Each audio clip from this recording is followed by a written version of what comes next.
praise for Sarah J. Maas, the Goodreads Choice Award winner for Best Young Adult Fantasy and Science Fiction for 2016. A thrilling game changer that's fiercely romantic, irresistibly sexy, and hypnotically magical. A veritable feast for the senses. Mass ratchets up tensions of all kind. A flawless sequel user today hits the spot for fans of dark, lush, sexy fantasy circus reviews. The world is exquisitely crafted, the large cast of secondary characters fleshed out, the action intense, and the twist ending surprising, heartrending, and as always, sure to guarantee readers' return. Book list.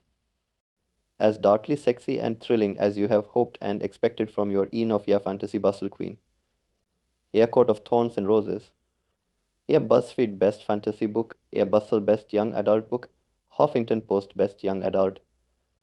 Suspense, romance, intrigue, and action. This is not a book to be missed, the Huffington Post. With her signature style, the author weaves traces of familiar fairy tales with her own blend of magic to create a dazzling world, complex characters, and sizzling romance. RT Book Reviews. Topic. Chapter 1. I vomited into the toilet, hugging the cool sides, trying to contain the sounds of my retching.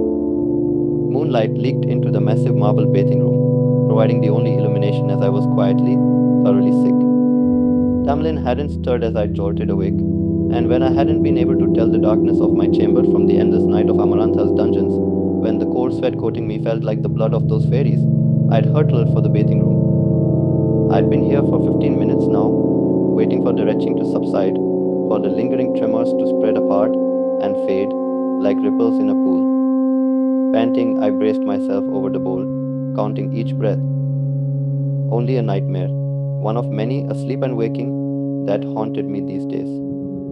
It had been 3 months since Under the Mountain, 3 months of adjusting to my immortal body, to a world struggling to piece itself together after Amarantha had fractured it apart. I focused on my breathing in through my nose, out through my mouth, over and over. When it seemed like I was done heaving, I eased from the toilet but didn't go far. Just to the adjacent wall, near the cracked window, where I could see the night sky, where the breeze could caress my sticky face, I leaned my head against the wall, flattening my hands against the chill marble floor. Real. This was real. I had survived, I had made it out. Unless it was a dream, just a fever dream in Amarantha's dungeons, and I'd awakened back in that cell, and I curled my knees to my chest. Real, real. I mouthed the words. I kept mouthing them until I could loosen my grip on my legs and lift my head. Pain splintered through my hands. I'd somehow curled them into fists, so tight my nails were close to puncturing my skin. Immortal strength, more a curse than a gift.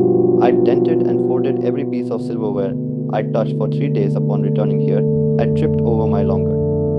Faster legs so often that Alice had removed any irreplaceable valuables from my room. She'd been particularly grumpy about me, knocking over a table with an 800-year-old vase, and had shattered not one, not two, but 5 glass doors merely by accidentally closing them too hard.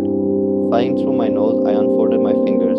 My right hand was plain, smooth, perfectly fey.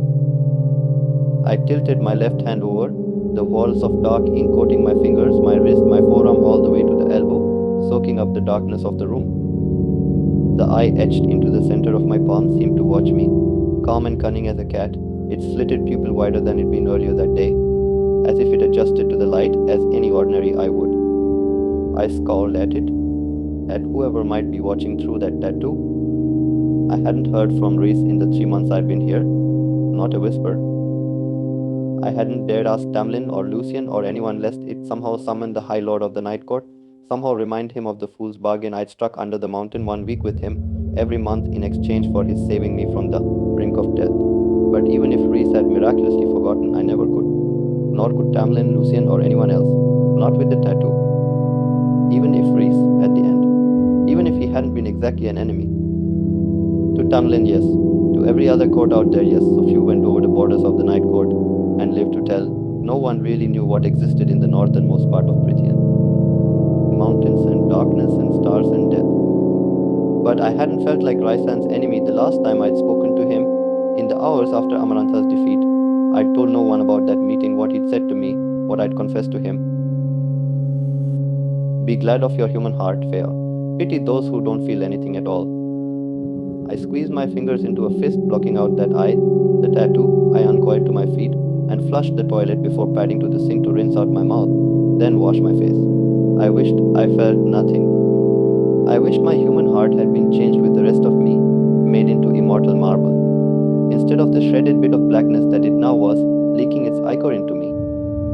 Tamlin hadn't stirred as I jolted awake, and when I hadn't been able to tell the darkness of my chamber from the endless night of Amarantha's dungeons, when the cold sweat coating me felt like the blood of those fairies, I'd hurtled for the bathing room. For him I had done this, for him I'd gladly wrecked myself and my immortal soul, and now I had eternity to live with it. I continued to the bed, each step heavier, harder. The sheets were now cool and dry, and I slipped in, curling my back to him, wrapping my arms around myself. His breath catch, only for a heartbeat. I never had the nerve to ask if he was awake. His breath catch, only for a heartbeat. I never had the nerve to ask if he was awake. He never woke when the nightmares dragged me from sleep, never woke when I vomited my guts up night after night. If he knew or heard, he said nothing about it. I knew similar dreams chased him from his slumber as often as I fled from mine. The first time it had happened, I'd awoke and tried to speak to him, but he'd shaken off my touch, his skin clammy, and had shifted into that beast of fur and claws and horns and fangs. He'd spent the rest of the night sprawled across the foot of the bed, monitoring the door, the wall of windows. He'd since spent many nights like that. Curled in the bed, I pulled the blanket higher, craving its warmth against the chill night. It had become our unspoken agreement not to let Amarantha win by, acknowledging that she still tormented us in our dreams and waking hours. It was easier to not have to explain anyway, to not have to tell him that though I'd freed him, saved his people and all of Prithian from Amarantha, I'd broken myself apart, and I didn't think even eternity would be long enough to fix me. The End, Chapter 1. Listen to A Court of Mist and Fury on AudioWords every day at 10 p.m. USA time. Your suggestion is useful for us to provide you with the best. Please share your suggestions in the comment section.